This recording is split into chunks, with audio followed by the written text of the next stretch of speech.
Logan Turner, di usianya yang ke-42 tahun, memiliki kehidupan yang bagi banyak orang tampak begitu lengkap. Ia adalah seorang manajer regional untuk sebuah jaringan retail besar, dengan karier solid yang dibangun di atas kepemimpinan yang seimbang, dan kemampuan menangani tekanan. Ia telah menikah selama hampir 2 dekade dengan Vanessa, seorang pengacara sukses. Mereka tinggal di Denver, kota tempat mereka membangun hidup bersama sejak hari-hari awal, yang penuh janji dan kerja keras. Namun, di balik citra stabilitas itu, ada sesuatu yang telah lama retak. Sebuah keretakan yang bermula kecil, tetapi seiring tahun telah berubah menjadi jurang yang dalam. Logan dan Vanessa bertemu saat kuliah. Vanessa belajar hukum, sementara Logan mengambil jurusan administrasi bisnis. Kata-kata pertama mereka terucap di sebuah bursa kerja. Vanessa selalu menjadi pribadi yang intens, penuh tekad, dengan urgensi seseorang yang tahu persis apa yang ia inginkan dari hidup. Sifat Logan adalah kebalikannya. Tenang, jeli, dengan pandangan yang lebih praktis dan sabar. Mungkin keseimbangan inilah yang menyatukan mereka. Hubungan mereka berjalan cepat. Setahun setelah lulus, mereka menikah dan memulai hidup sederhana di Denver. Vanessa mendapatkan posisi di sebuah firma hukum, dan Logan mengambil peran junior di bank lokal. Awalnya sulit, tetapi mereka adalah sebuah tim. Mereka menertawakan tagihan-tagihan mereka, berbagi tanggung jawab, dan membicarakan masa depan seolah hal itu adalah sesuatu yang nyata, hampir dalam jangkauan. Seiring berjalannya waktu, karier keduanya menanjak. Logan meninggalkan bank dan masuk ke sektor retail, tempat ia menemukan ruang untuk memimpin. Posisinya naik berkat prestasi, hasil, dan kesabaran. Sementara itu, Vanessa dengan cepat menaiki tangga di dunia hukum korporat, menjadi panutan di firmanya. Mereka melewati masa-masa indah dan masa-masa sulit, tetapi selalu menemukan jalan kembali. Mereka bepergian, membeli rumah, dan memiliki lingkaran pertemanan yang sama. Untuk waktu yang lama, hidup terasa begitu selaras. Mereka punya tantangan, tetapi rasa saling menghormati dan kemitraan menjaga pernikahan itu tetap berjalan. Namun, seiring tahun-tahun berlalu, ritme itu berubah, terutama ritme hidup Vanessa. Ia mulai pulang lebih larut, pesan-pesan menjadi lebih jarang, makan malam keluarga menjadi langka. Pekerjaan, yang dulu tampak sebagai bagian dari identitasnya, kini melahap segalanya, waktunya, suasana hatinya, energinya. Logan mencoba mengerti. Ia pikir ini hanyalah fase sulit yang lain.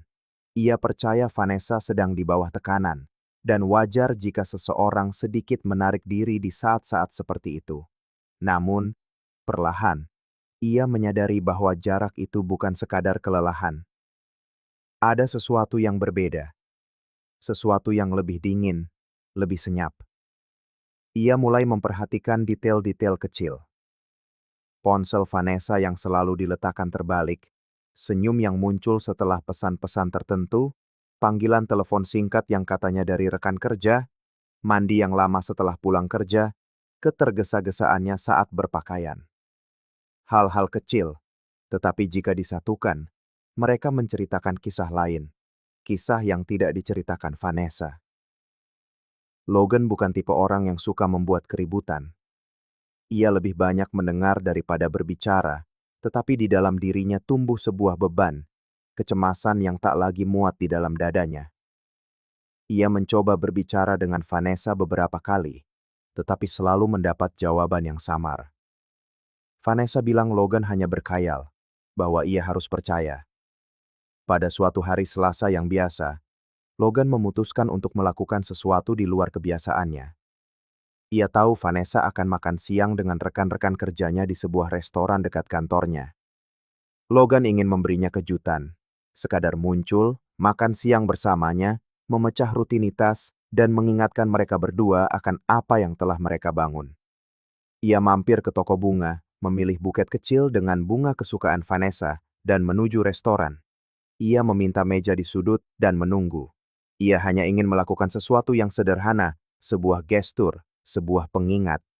Saat Vanessa tiba, ada sesuatu yang sudah terasa ganjil. Vanessa masuk sambil tersenyum, ditemani 3 rekan kerja. 2 orang pergi ke meja terdekat. Yang ketiga, Brandon, duduk tepat di seberangnya. Logan tidak mengenalnya, tetapi ia tidak butuh waktu lama untuk mengerti. Bahasa tubuh di antara mereka mengatakan segalanya. Tawa yang akrab, tatapan mata yang lama, sentuhan ringan di lengan yang terasa berlebihan. Ini bukan makan siang biasa antar kolega. Ini adalah sebuah koneksi yang sudah lama tidak Logan lihat pada Vanessa, dan melihatnya ditujukan pada pria lain terasa seperti sebuah pukulan yang tidak sakit di luar, tetapi menghimpit jauh di dalam. Selama beberapa menit, Logan hanya diam. Kejutan yang ia rencanakan berubah menjadi potret kekecewaan. Ia berdiri perlahan, berjalan ke meja mereka, dan berhenti di depan keduanya. Vanessa butuh sedetik untuk menyadari kehadiran Logan. Ketika mata mereka bertemu, senyum di wajahnya lenyap. Brandon bergerak tidak nyaman di kursinya. Logan tidak berteriak, tidak menuduh. Ia hanya menatap mata Vanessa dan berkata dengan tenang, "Dulu, senyum seperti itu, hanya untukku." Ia tidak menunggu jawaban. Ia berbalik dan berjalan pergi. Tak ada kata yang keluar dari mulut Vanessa, tanpa penjelasan, tanpa permintaan maaf. Keheningan di antara mereka pada saat itu mengatakan segalanya. Logan melangkah keluar dari restoran dengan mantap, tetapi di dalam, segalanya runtuh. Ia masuk ke mobil, meletakkan buket bunga di kursi penumpang, dan hanya duduk di sana. Tangannya di kemudi, menatap dashboard seolah-olah sesuatu mungkin akan berubah. Tak ada klakson, tak ada suara dari luar yang sampai padanya. Seolah seluruh suara di dunia tersedot ke dalam kekosongan yang kini menghuni dadanya. Perutnya melilit, rahangnya mengeras, dadanya sesak. Ia bernapas seperti seseorang yang mencoba bertahan dari pikirannya sendiri. Dan pada saat itu, ia mengerti. Tidak peduli lagi apa yang akan dikatakan Vanessa. Ia sudah melihat cukup. Gestur itu, tatapan itu, keakraban antara Vanessa dan pria lain itu berbicara lebih keras daripada pembenaran panjang manapun. Perjalanan pulang terasa otomatis. Ia bahkan tidak ingat bagaimana ia bisa menyetir. Ia melewati tempat-tempat yang familiar seolah baru pertama kali melihatnya, seolah segalanya telah kehilangan makna. Sesampainya di rumah, ia melempar kunci ke meja, melepas sepatu, dan langsung menuju kamar tidur. Ia duduk di tepi ranjang dan menatap kehampaan. Keheningan di rumah itu terasa kejam, karena setiap jengkalnya dibangun di atas gagasan untuk dibagi. Karpet ruang tamu yang mereka pilih bersama, rak berisi buku-buku Vanessa, bingkai foto dari perjalanan mereka ke Kanada, jejak-jejak dari masa ketika semuanya masih masuk akal. Sekarang, semuanya terasa salah tempat. Benda-benda itu tetap ada, tetapi rasa memiliki telah sirna. Ia merasa seperti telah diusir dari kehidupannya sendiri. Vanessa tiba sore hari. Ia membuka pintu dengan hati-hati, seolah tidak yakin apa yang menantinya. Ia menutupnya perlahan, melepas sepatu, dan berdiri diam di pintu masuk selama beberapa detik, seolah merasakan ketegangan di udara. Ia memanggil nama Logan sekali dan menunggu. Logan muncul di ruang tamu tak lama kemudian. Matanya lelah, ekspresinya mengeras. Tidak ada teriakan, tidak ada air mata, hanya beban seseorang yang memikul dunia di pundaknya. Vanessa mencoba memulai dengan mengatakan ia ingin menjelaskan. Logan melipat tangannya, menunggu istrinya mengatakan sesuatu yang pantas didengar. Vanessa mulai menjelaskan bahwa makan siang dengan Brandon adalah kebetulan, bahwa mereka sedang membahas kasus yang rumit, bahwa yang lain ada di meja sebelah, bahwa semuanya mungkin terlihat lebih akrab daripada yang sebenarnya. Tapi Logan sudah mengenal suara itu.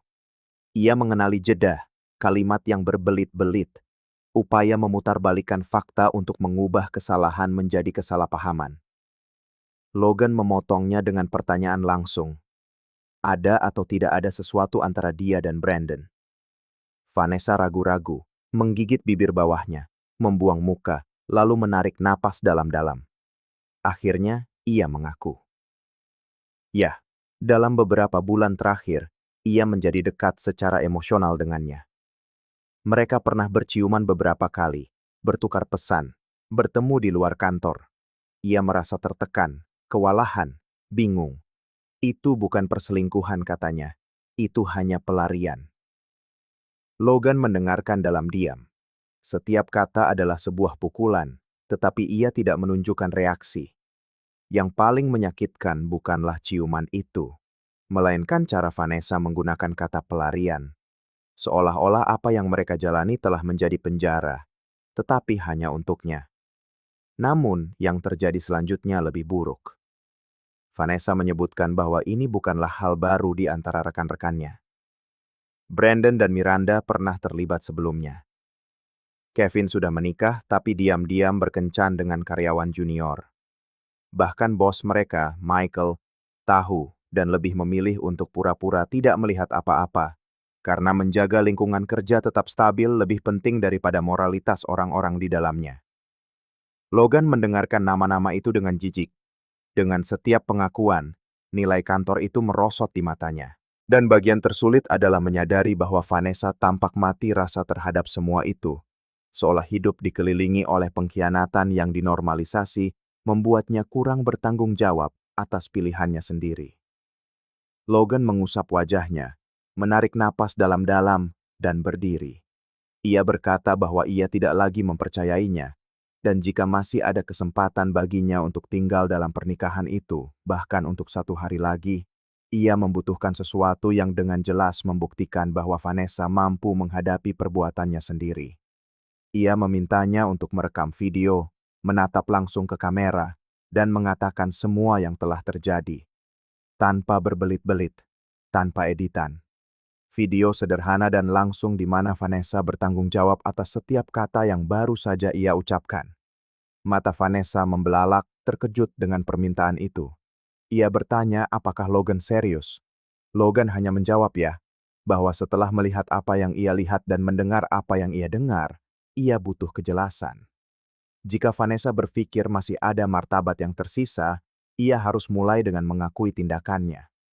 Vanessa ragu-ragu, tetapi akhirnya setuju. Ia mengambil ponselnya, meletakkannya di atas tripod kecil, dan duduk di sofa. Logan berdiri beberapa meter jauhnya, mengamati. Vanessa menarik napas dalam-dalam dan memulai. Ia menyebut nama Brandon, menceritakan tentang ciuman, pertemuan, dan pesan-pesan mereka. Ia menyebutkan rekan-rekan kerja yang terlibat, lingkungan permisif di kantor, dan bagaimana semuanya menjadi hal yang normal di sana. Suaranya bergetar di beberapa bagian, tetapi ia terus berbicara sampai akhir. Ia tidak menangis. Ia hanya mengakhiri dengan mengatakan bahwa ia tidak lagi tahu siapa dirinya di dalam pernikahan itu, dan mungkin ia telah tersesat di suatu tempat saat mencoba menjadi sempurna untuk semua orang, kecuali dirinya sendiri. Logan mengambil ponsel itu, menyimpan videonya, dan naik ke kamar tidur. Ia mengunci pintu dan berbaring. Ia tidak tidur. Ia terjaga, menatap langit-langit. Video itu ada di sana sebagai bukti, sebagai pengakuan, sebagai semacam pelepasan. Dan anehnya, Logan tidak merasa puas atau ingin balas dendam. Ia hanya merasa semua yang telah dibangun bata demi bata kini hancur menjadi puing-puing. Dan bagian terkejamnya adalah mengetahui bahwa puing-puing itu disebabkan oleh seseorang yang tidak pernah berhenti ia dukung, seseorang yang ia lindungi, bahkan saat ia sendiri ditinggalkan. Saat fajar menyingsing, Logan masih terjaga. Matanya kering tetapi pikirannya berpacu. Ia tidak tahu apa yang harus ia harapkan dari dirinya sendiri saat itu. Hanya saja ia telah melewati sebuah batas. Di tangannya ada pengakuan Vanessa. Direkam dengan jelas. Diucapkan dengan suara bergetar oleh seseorang yang menyesal terlambat. Dan meskipun itu tidak akan menghapus kerusakan, video itu memberinya sesuatu yang berharga.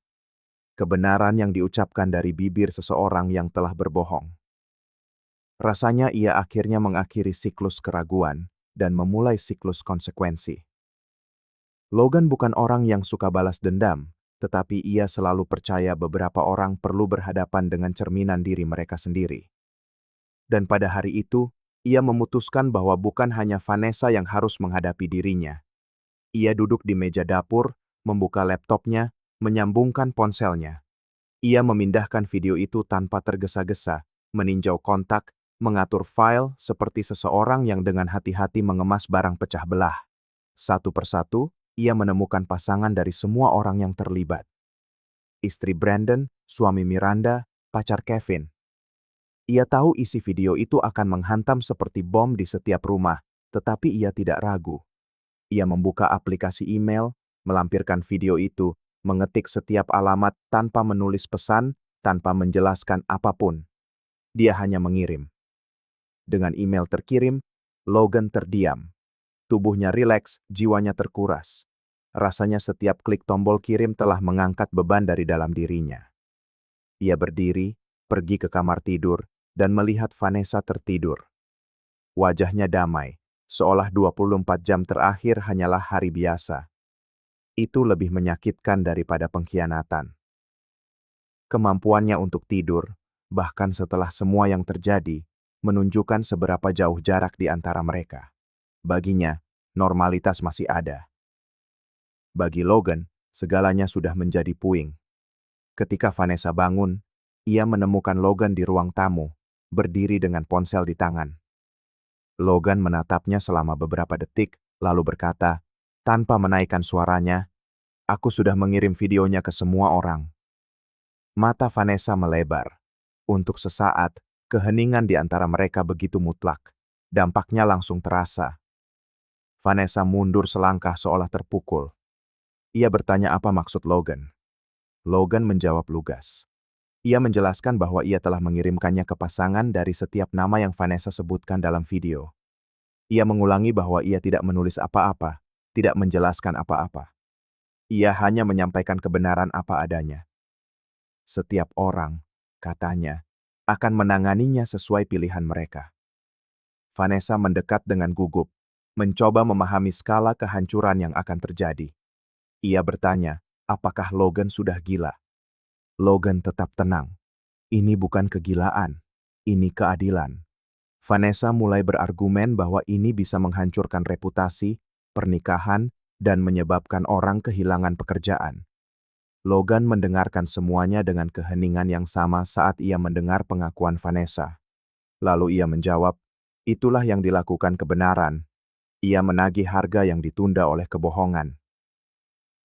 Vanessa terduduk, kedua tangan memegangi kepalanya, menggumamkan kalimat-kalimat yang tak utuh. Ia mencoba membenarkan diri lagi, mengatakan ia bingung, itu tidak disengaja, itu hanya emosional dan sementara. Tetapi Logan memotongnya. Ia berkata bahwa dari semua yang ia dengar sejauh ini, hal yang paling menyakitkan adalah menyadari bahwa Vanessa masih mencoba mencari cara untuk menyelamatkan dirinya sendiri, alih-alih mengakui apa yang telah ia hancurkan.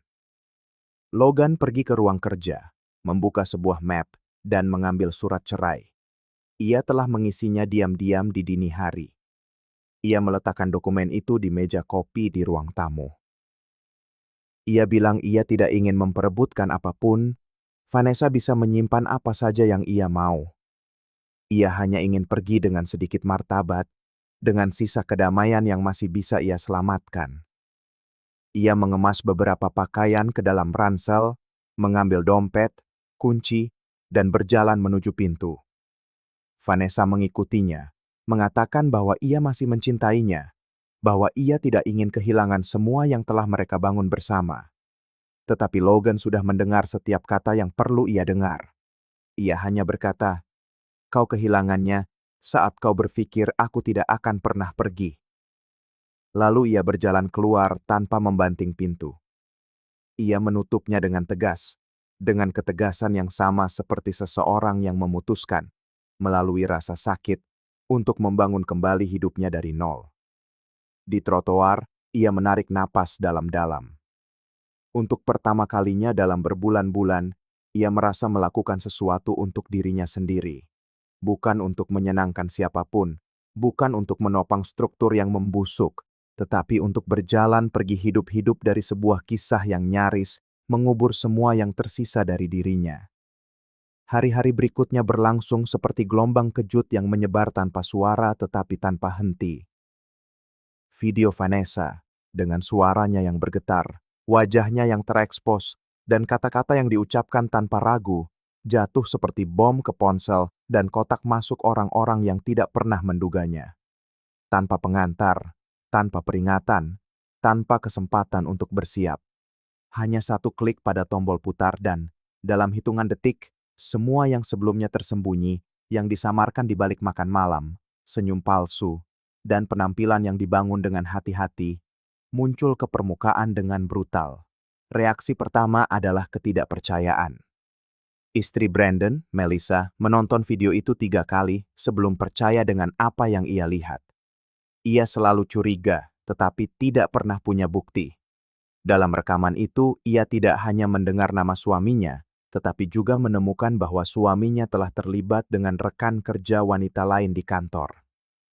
Malam itu juga ia mengemasi barang-barangnya, meninggalkan rumah bersama 2 anak mereka yang masih kecil, dan mengajukan gugatan cerai keesokan harinya. Ketika Brandon pulang ke rumah yang kosong, ia panik. Ia mencoba menelepon Vanessa, Kevin, siapapun yang bisa membantunya mengerti bagaimana pengakuan itu bisa tersebar begitu jauh, tetapi tidak ada yang menjawab. Semua orang sibuk mencoba menyelamatkan apa yang masih bisa mereka selamatkan. Suami Miranda, Josh, adalah seorang insinyur. Ia bekerja di dunia yang sama sekali berbeda dari lingkungan hukum tempat Miranda berkecimpung. Ia selalu percaya Miranda berbeda, berpikiran jernih, fokus, jauh dari hal-hal yang dangkal. Melihat nama istrinya dalam video pengkhianatan, mengetahui ada pertemuan rahasia di tempat kerja, menghancurkannya dalam diam. Ia tidak berteriak, tidak menangis. Ia mengemasi pakaiannya, menulis catatan singkat, dan meninggalkan apartemen yang mereka beli 8 tahun lalu, untuk tidak pernah kembali. Miranda akhirnya tinggal sendirian, dikelilingi oleh keheningan dan penyesalan. Teman-teman mulai menjauh. Bahkan rekan kerja wanita yang dulu melindunginya pun menghindari keterlibatan. Istri Kevin adalah yang paling tidak curiga. Sarah adalah wanita yang manis, berbakti pada keluarga, dan biasa membawa anak-anak mereka yang masih kecil untuk mengunjungi Kevin di kantor pada hari Jumat. Ia pikir lingkungan kantor itu menawan, rekan-rekannya ramah, dan unggahan media sosial tentang pertemuan mereka tampak menyenangkan. Ketika ia membuka video itu dan mendengar nama Kevin diucapkan dengan jelas, ia terkejut. Bukan hanya karena pengkhianatan itu, tetapi karena betapa santainya Vanessa membicarakannya, seolah-olah suaminya hanyalah salah satu dari sekian banyak. Sarah tidak membuat keributan. Ia meneruskan video itu kepada orang tua, saudara, dan pengacaranya. Dalam seminggu, Kevin hidup sendirian, tidur di atas kasur di ruang tamu temannya, dikelilingi oleh keheningan dan rasa malu. Video itu menyebar dengan cepat. Dalam waktu kurang dari 48 jam, video itu telah menjadi topik pembicaraan di dalam kantor itu sendiri. Sang bos, Michael, yang selama ini bersembunyi di balik kenyamanan dan keheningan, harus membuat keputusan. Tetapi sebelum tindakan resmi diambil, 2 klien besar firma tersebut, yang bertanggung jawab atas kontrak jutaan dolar, mengumumkan pemutusan hubungan bisnis dengan segera. Mereka mengutip hilangnya kepercayaan, perilaku tidak etis di tempat kerja, dan reputasi publik yang rusak. Hanya butuh kerugian ini bagi dewan direksi untuk turun tangan. Dalam rapat darurat, Michael, Brandon, Miranda, dan Kevin dipecat. Begitu pula Vanessa. Firma itu merilis pernyataan resmi yang mencoba menahan kerusakan, tetapi kehancuran sudah terjadi. Seluruh budaya toleransi dan keterlibatan telah terungkap dalam rekaman berdurasi kurang dari 3 menit. Vanessa, kini menganggur, bercerai, dan dengan reputasi yang hancur, menghabiskan hari-harinya tanpa meninggalkan rumah. Ia mencoba menghubungi Logan beberapa kali, mengirim pesan, catatan suara yang panjang, email yang emosional. Ia memohon maaf, mengatakan ia tidak pernah membayangkan Logan akan benar-benar melakukan hal seperti itu, bahwa ia pikir Logan akan selalu ada di sana untuk diam-diam menopang segalanya. Logan tidak pernah menjawab. Ia membaca semuanya, mendengarkan semuanya, dan memilih keheningan sebagai jawabannya. Bukan karena balas dendam, tetapi karena tidak ada lagi yang perlu dikatakan. Semua yang perlu diungkapkan sudah terungkap. Semua yang perlu berakhir sudah berakhir. Perceraian mereka selesai dalam waktu kurang dari 3 bulan. Logan melepaskan perdebatan, aset, dan detail. Ia hanya ingin pergi dengan utuh. Ia menjual rumah, mengambil bagiannya, dan menyewa sebuah apartemen kecil di kota yang sama. Ia ingin memulai dari awal, tetapi tanpa drama. Ia kembali bekerja seperti biasa, tenang, efisien, tanpa memberitahu siapapun apa yang telah terjadi. Ia tidak menggunakan pengalamannya sebagai sebuah panji. Ia hanya menganggapnya sebagai pelajaran. Ketika seseorang di tempat kerja mengomentari skandal di firma hukum itu, ia hanya berkata bahwa ia pernah mendengarnya, lalu melanjutkan mengatur laporan dan menyelesaikan masalah seolah-olah itu hanyalah hari biasa. Dalam waktu singkat, Logan menjadi lebih hadir bersama saudara-saudaranya, kembali ke pertemuan dengan teman-teman lama, dan menemukan kembali kegembiraan melakukan sesuatu untuk dirinya sendiri. Ia mulai berlari secara teratur, belajar memasak hidangan baru, membaca buku-buku yang telah berdebu selama bertahun-tahun. Ia membeli sepeda, menjelajahi jalur setapak, mengunjungi kota-kota terdekat, dan bertemu orang-orang baru. Ia tidak pernah menampilkan diri sebagai korban. Ia menyimpan semua yang dialaminya sebagai pelajaran yang menyakitkan, tetapi penting. Dan mungkin bagian yang paling mengejutkan dari semua ini adalah caranya melangkah maju, tanpa perlu membuktikan apapun, tanpa memupuk dendam, tanpa meracuni dirinya dengan penyesalan. Dia memilih untuk terus melangkah. Sementara yang lain kalang kabut menghapus jejak, membangun kembali citra, dan menyelamatkan reputasi, Logan memilih untuk hidup, sederhana dan bermartabat. Ia yakin bahwa terkadang, kehilangan segala sesuatu yang kau anggap penting adalah satu-satunya jalan untuk menemukan apa yang benar-benar berarti. Curiga pada istri atau menantu Anda? Jangan sampai mengalami apa yang kita saksikan di video ini. Periksa tautan di kolom komentar dan dapatkan e-book berisi kiat-kiat berharga serta situs-situs yang direkomendasikan oleh para penyelidik untuk menjawab semua keraguan Anda. Terima kasih telah menonton. Jika Anda menikmati video ini, jangan lupa berlangganan ke kanal kami dan aktifkan lonceng notifikasi agar Anda tidak ketinggalan konten terbaru. Sampai jumpa di video berikutnya.